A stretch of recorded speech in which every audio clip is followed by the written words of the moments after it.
Comment présenter un courrier professionnel? Nous préparons ici l'épreuve 5 de technique notariale de mai prochain, session 2021.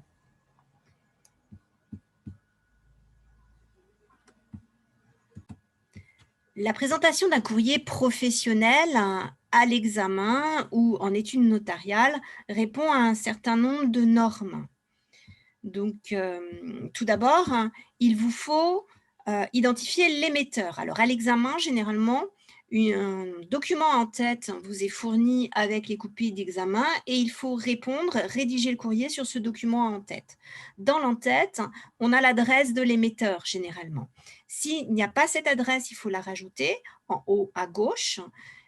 Donc, par exemple, ici, études notariales, maître de Vigénis, 80 rue de Versailles, 91 300 Massy. Alors attention, j'ai trouvé beaucoup d'erreurs dans les copies avec une inversion de la ville et du code postal. Donc 91 300 Massy, généralement la ville est marquée en majuscule. Ensuite, on a le destinataire. Donc le destinataire qui est aligné avec la date et le lieu. Donc ici, Madame Zeus, 3 rue de la Paix, 91 300 Massy. Le lieu, la date, donc le lieu, la ville où on a rédigé le courrier, donc la ville là, de l'étude notariale, Massy, le 2 avril 2021. Maintenant, il vous faut dans un courrier un objet le plus clair possible. Donc ici, par exemple, information sur la durée, le renouvellement de votre bail commercial.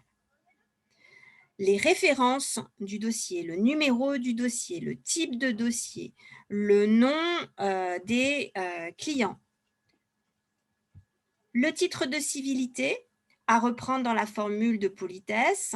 Donc, Madame sera repris en fin de courrier. Alors là, il s'agit d'un long courrier de 3 pages. C'est tout à fait possible. Sera repris ici dans la formule de politesse.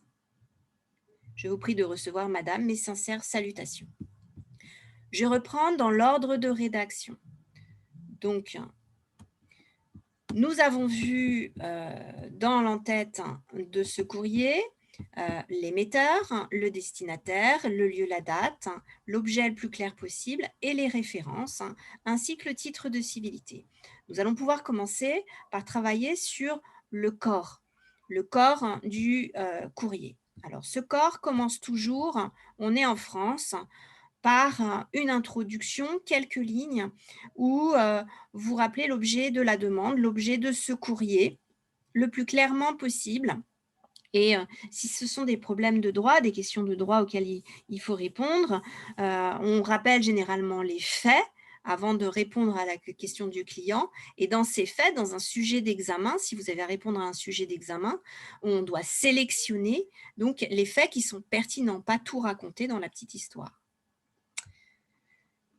Et ensuite, vous allez définir les mots importants. Donc là, c'est une question de bail commercial et de renouvellement, de durée de renouvellement du bail commercial. Donc, on doit trouver la définition de ce bail commercial avant de répondre aux questions posées par le client. Et rien ne vous empêche, dans votre courrier, de mettre des titres, des tirets. Et surtout, il va falloir organiser donc votre développement de manière lisible en faisant des paragraphes les plus clairs possibles en revenant à la ligne. Donc, des titres, des tirets éventuellement, des paragraphes, des sauts de ligne et un soin apporté à votre courrier. On va passer maintenant à la fin, la conclusion de ce courrier. Donc, en conclusion, j'espère avoir répondu à vos interrogations et vous ouvrez, n'hésitez pas à me recontacter ou à me contacter pour toute information complémentaire. La formule de politesse, utilisez toujours la même, pas trop pompeuse. Je vous prie de recevoir, Madame, mes sincères salutations.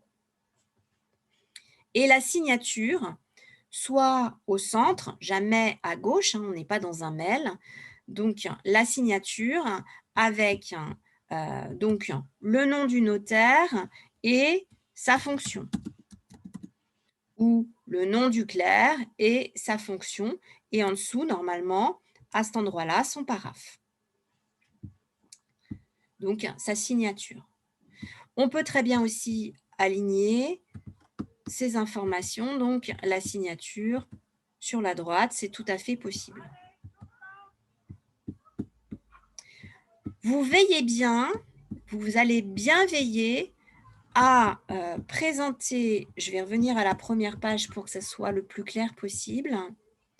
Donc, à présenter donc ici votre courrier en respectant, donc là c'est un courrier sur 3 pages, en respectant des marges. Donc sur votre copie d'examen, laissez au moins, là il y a 2 cm et demi sur Word, mon ordinateur est paramétré de cette manière-là, mais sur votre copie d'examen, au moins 1 cm en haut, 1 cm en bas, 1 cm à gauche, 1 cm à droite, et tout doit être aligné le plus joliment possible. Votre écriture doit être la plus droite possible. Donc, vous glissez sous votre feuille qui est un peu transparente, des lignes que vous avez faites à l'avance grâce à une copie d'examen. Surtout, vous ne tracez pas des lignes sur votre copie blanche. J'espère avoir été claire sur cette méthodologie. Je vous souhaite un très bon courage et pour vos révisions d'examen du BTS Notariat session 2021.